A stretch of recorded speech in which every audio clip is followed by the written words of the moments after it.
The top stories: the World Data Lab and MasterCard Foundation announce Africa Youth Employment Clock.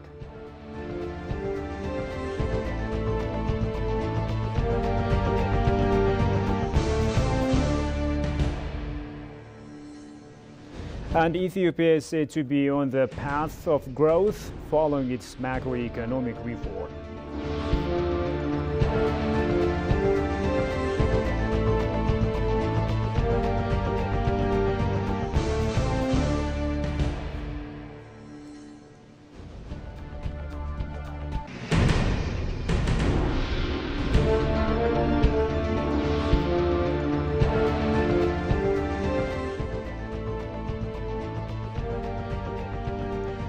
Ladies and gentlemen, a very warm welcome to EBC World with me, Farao Lakaw, and thank you for watching us.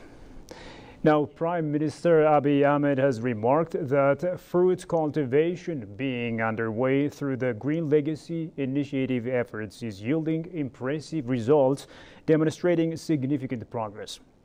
The Green Legacy Initiative is a flagship program initiated by the Prime Minister in 2019 with the objective of restoring degraded lands, increase the forest cover, and reduce the impact of climate change. Ethiopia has so far planted over 32.5 billion tree saplings nationwide as part of the initiative that aims to plant 50 billion tree seedlings by 2026. In addition to tree planting, the initiative also included seedlings of high-value plants for both local and international markets, such as avocados, mangoes, apples, and papayas. In his social media post today, the Premier said fruit cultivation being underway through the initiative is yielding impressive results, demonstrating significant progress.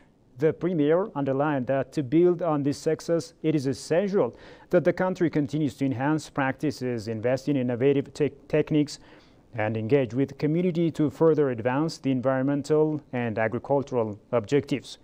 Ethiopia's Green Legacy Initiative has multiple targets as it naturally touches on various targets of the 2030 agenda. Contribution to food security is one of the objectives of the initiative.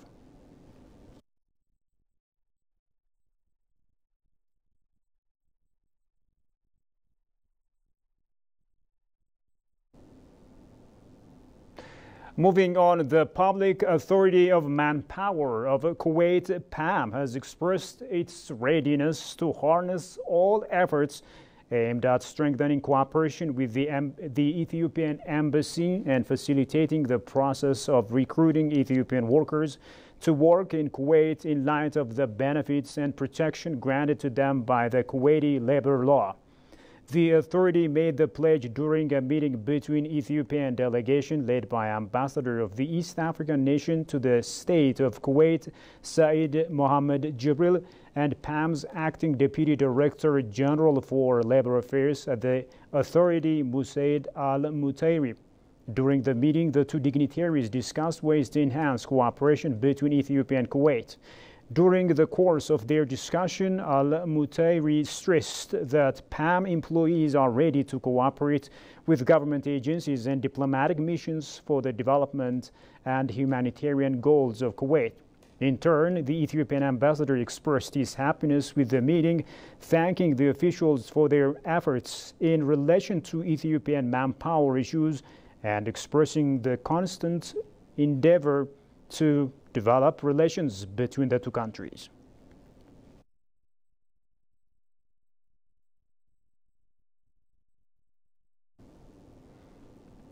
And now moving to stories selected for detailed analysis, the World Data Lab in partnership with MasterCard Foundation has announced the Africa Youth Employment Clock in Addis Ababa today. Speaking on the occasion, Minister of Labor and Skills Muferiat Kamil said the government of Ethiopia is committed to building a better future for Ethiopian youth. Abtama Shagri reports. The absence of accurate data resulted millions of African youth out of the socio-economic advantages in the past. To alleviate this problem, the World Data Lab, in partnership with the MasterCard Foundation, announced the African Youth Employment Clock Initiative. Speaking on the occasion, Muferiat Kamil, Minister of Labor and Skills, said her office is committed to improve the lives of Ethiopian youth by creating a favorable environment. I'm particularly pleased to witness this launch at a time when my ministry is aggressively working. It's fair to say so. Not only my ministry, Ethiopia is also aggressively working on digitalizing the labor market system, which essentially aims to understand, among others, employment as well as unemployment patterns in the country. The World Data Lab has developed a new data initiative to provide accurate and appropriate information to all responsible stakeholders in the continent. Wolfgang Fengler, Chief Executive Officer, World Data Lab, for his part, said his office is always ready to work with African countries to unlock challenges to the highest African young people. We're trying to build, and nurture the amazing African talent that you'll see also on stage, including Ethiopian talent. And that's another commitment we have, to connect those strong talents to the world and vice versa, and have the world benefit from Africa's talent and strength. The African Youth Employment Clock shows trends and challenges faced by young people in the region, enabling players in the youth employment space to strategically allocate, build impactful partnership with African institutions, and allocate needed resources. Ethiopia's macroeconomic reform will help stabilize the macro instability factors by opening up investment opportunities and boosting the foreign exchange system. That's according to Bhavish Chandaria, CEO of Ethiopian Steel PLC. His remarks came following his stay with EBC World. Hikma Tamam reports. By offering international competition and benefiting Ethiopia's economy, the policy reform is said to build a stronger new system that accelerates the country's development aspirations. Sharing his insight with EBC World, Bhavish Chandaria, CEO of Ethiopian Steel PLC, pointed out the strive of Ethiopia towards economic growth. He outlined that the macroeconomic reform will help stabilize the macro instability factors by opening up investment opportunities and boosting the foreign exchange system. Ethiopia is on the crossroad of progress now. Capital Forex reforms, along with various other reforms that are going on, like relaxation of investment playground for foreign investors, capital market authority coming and capital market coming up, Forex at a free flow is a huge transformational reform, and that will basically reactivate Ethiopian economy, and the wheels will start moving now. So this macroeconomic reforms also corrects the macro instability factors, and it puts Ethiopia on the path of the growth. Speaking of other African countries' experience, he stated that it will pave the way towards shifting investment to higher value production. Furthermore, he noted that Africa is moving towards the strong and sustainable growth of its economy, and he quoted, "Africa needs speed." What Ethiopia and many African countries who are in pursuit of development must recognize is time has an element of cost. So, sometimes we don't consider time as an element of cost, and quickness of doing things requires design thinking, requires digitalization, and it requires us to move from PowerPoint to touch point. In the sense, there are intentions spelled out, but how does the touch point happen? What is the visceral experience of doing everything at every touch point?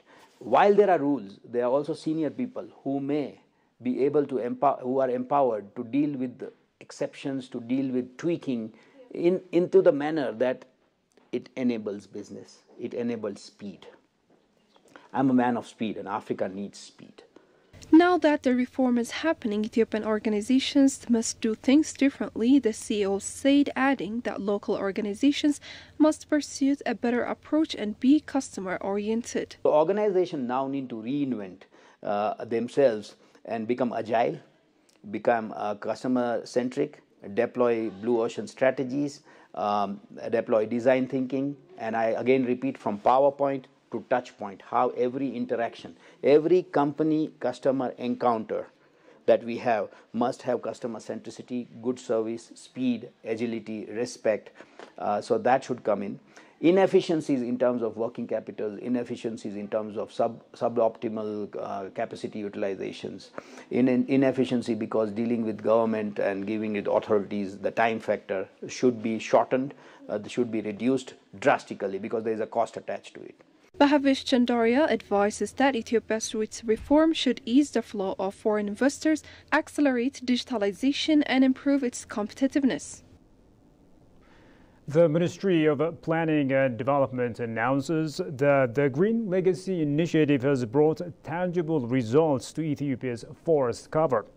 Meanwhile, the Global Green Growth Institute has pledged to support Ethiopia's Green Legacy Initiative. Goshumalsa reports.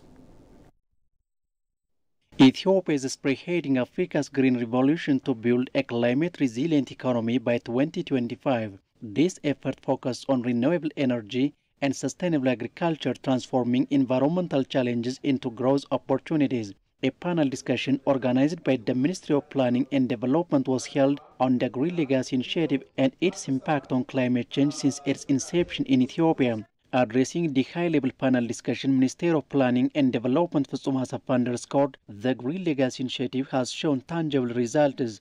According to her, forest coverage in Ethiopia has expanded significantly, reaching 23.6% in 2023, up from 17.2% back in 2019. She also highlighted Ethiopia plans to further increase forest cover to 30% by 2030. Ethiopia's Green Legacy Initiative offers multifaceted economic and social benefits not just for our country, but for the entire region. This initiative is crucial for ensuring food security and improving livelihoods. It extends beyond tree planting and plays a vital role in integrating neighboring regions to collectively address climate change challenges. The Global Green Growth Institute country director in his keynote speech said the institute is committed to support Ethiopia's Green Legacy Initiative, stressing climate financing. Ethiopia has been promoting climate action through both political commitments and measures. Among those bold actions so far taken, nothing is comparable with the Green Legacy Initiative. And we do appreciate the role the ministry plays when it comes to moving climate action across the country. And the honor to continuously support not only the ministry, but also all our different government institutions that we work closely with as a trusted advisor and climate finance delivery partner. We will continue to support not only the GLI, but the broader Ethiopia development pathway to ensure that it becomes a climate resilient, low carbon economic developed country. He further said the remarkable achievement of planting billions of trees over the past 5 years demonstrates how coordinated efforts and leadership can make a difference. The remarkable achievement of planting billions of trees in the past 5 years, together with this year's ongoing planting of several more tree seedlings, is a lesson that demonstrates how leadership, coordination, and joint efforts can make a difference on this crucial climate action. The Green Legacy Initiative achievement needs to be one that should not only be a one-off, but there needs to be a documentation of the lessons, a codification, but also sharing of this same to all the different partners, both in the country, but also in the region and globally. Ethiopia is poised to plant over 7.5 billion trees during this rainy season, it was learned.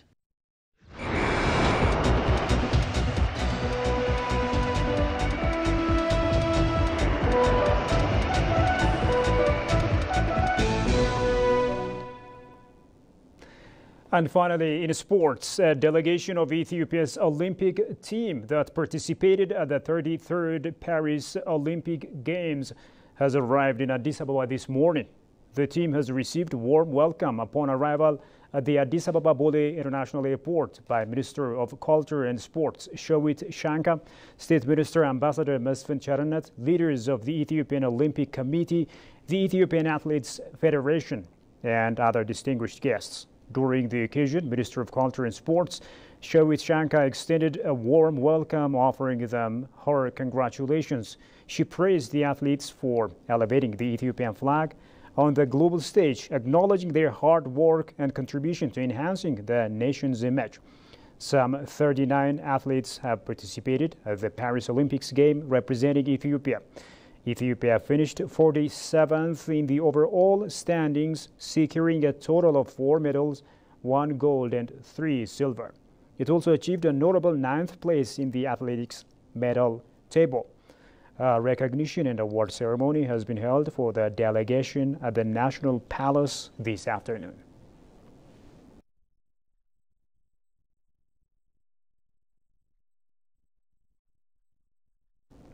Well, dear viewers, you have been watching EBC World. Now, a quick recap of the top stories. The World Data Lab and MasterCard Foundation announce Africa Youth Employment Clock.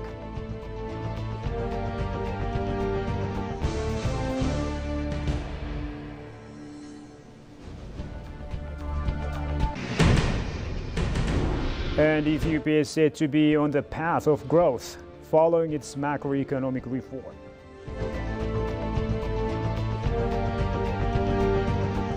Well, dear viewers, with that, we come to the end of today's news. Thank you for watching us. Bye-bye.